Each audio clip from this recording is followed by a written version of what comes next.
before we get into why Jesus disowned his mom, I think we need to back up. Not all the way to the beginning, just to the beginning of chapter 3. Now, Jesus had called a group of disciples and started healing a bunch of people, right? And more people are really taking notice, right? So this is how chapter 3 begins. Again, he entered the synagogue, and a man was there who had a withered hand. They watched him to see whether he would cure him on the Sabbath, so that they might accuse him. And he said to the man who had the withered hand, "Come forward." Then he said to them, "Is it lawful to do good or to do harm on the Sabbath, to save life or to kill?" But they were silent.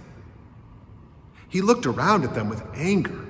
He was grieved at their hardness of heart and said to the man, "Stretch out your hand." He stretched it out, and his hand was restored.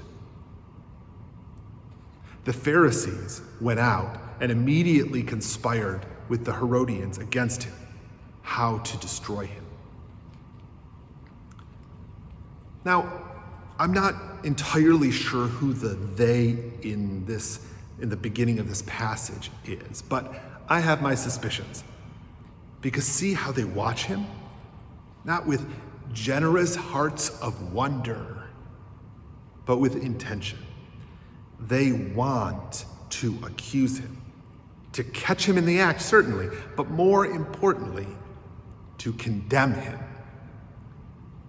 Now, Jesus' response is not reactionary. He isn't motivated by self-preservation. He's always doing kingdom work. So he asks them which act is more full of God's law, right? Saving life or killing. Is the law to save or condemn?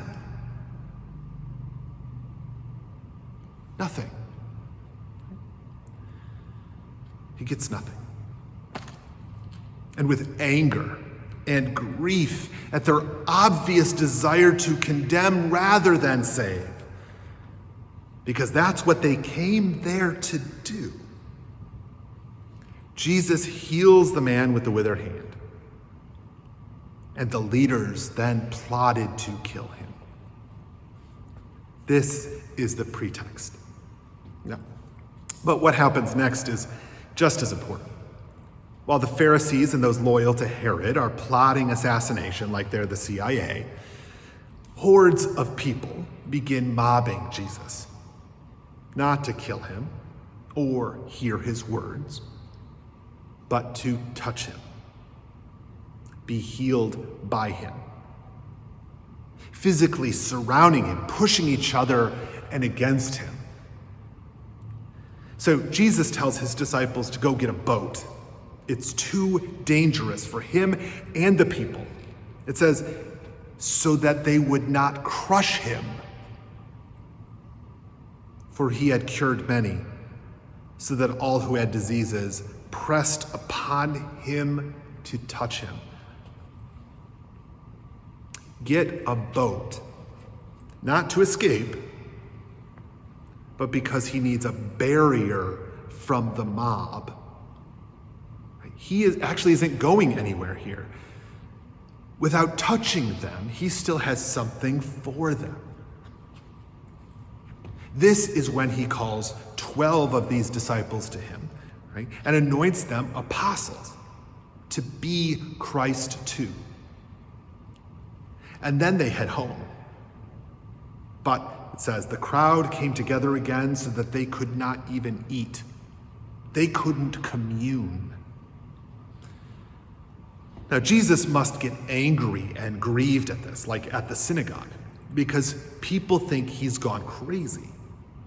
I mean, he must have lost it. And the Pharisees, they see an opening to condemn the one who came to save. So, in the middle of all of this, in come his mother and brothers and sisters, right? Obviously, he needs their help. It's easy to imagine what they're thinking. I mean, the scene must have been horrifying. So here comes Mama to the rescue, right? What mama bear or protector doesn't step in to save her son? Especially the Savior of the world, right? But Jesus stops them in their tracks. He says to their faces, "You're not family."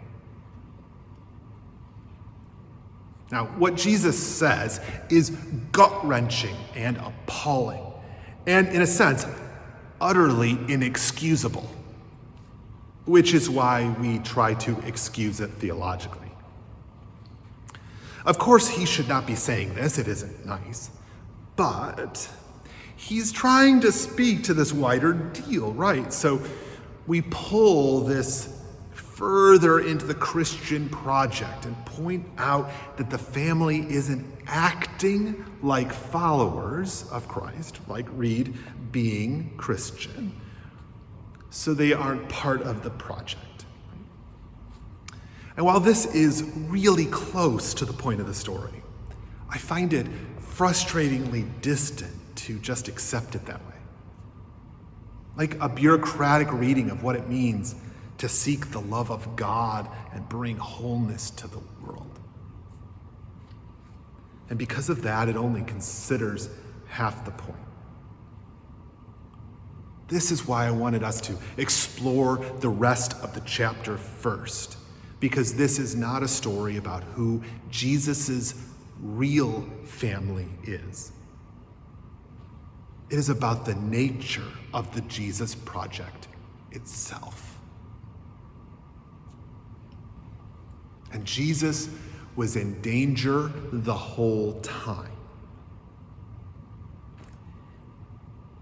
It wasn't just the people who wanted him dead.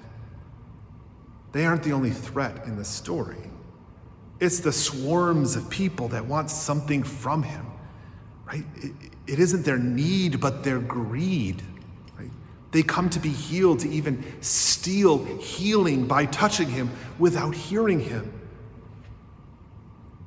Jesus is outraged because they don't see the project, a communal project of saving life and restoring all of creation, not condemning individuals within it.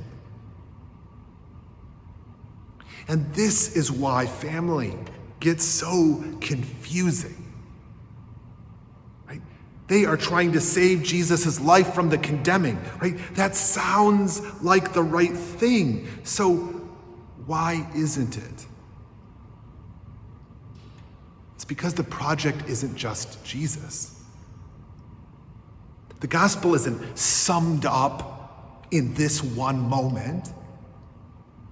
It isn't about saving one life from condemnation, but to eradicate condemnation itself. You can't simply escape evil and call it a day. The project is about liberation for all, not just Jesus this one time. Jesus keeps pushing all of us out of the amygdala, right? Our lizard brains, which break everything into that binary fight or flight response. Because neither choice offers a true solution for lasting change. Real change requires another way. So Jesus' biological family prove that they aren't down for the Jesus project because they aren't up to the kingdom work in this moment. In as much as they want to save him in this moment, they aren't up to the challenge of the moment. So instead of seeking an alternative, they see fight or flight, right? And obviously they pick flight. Jesus, on the other hand, tells his followers to go get a boat. Not to sail away, but to keep the crowds from literally crushing him. But he isn't going anywhere. This is why following Jesus is hard. Not because he expects us to be warriors or track stars, but because we must figure out the other way. And this isn't the same as compromise. We can't just cut everything in half and call it good, right? We aren't half fighting and half fleeing and pretending we've come up with some clever alternative there. We're making genuine kingdom work real. And that takes different effort. Jesus understands his saving work can't happen if he's dead. Well, not yet anyway. Because it isn't only about the healing. They haven't seen it yet. People need to hear and see what God is doing in this, right? They have to experience what is behind the healing, the source and its purpose. So this whole thing, it really is about the Jesus project, which at its heart involves living the kingdom life now. As apostles, we can be the Christ people meet in the world, facing condemnation, sharing the good news, and making new ways of connecting with conflict. We are in kinship with Christ, not through birth or adoption, through institutions or transactions, but through participation in this one pattern of life, living the kingdom now. The easiest and hardest thing we'll ever do. But look around. We've got all these apostles to back us up too.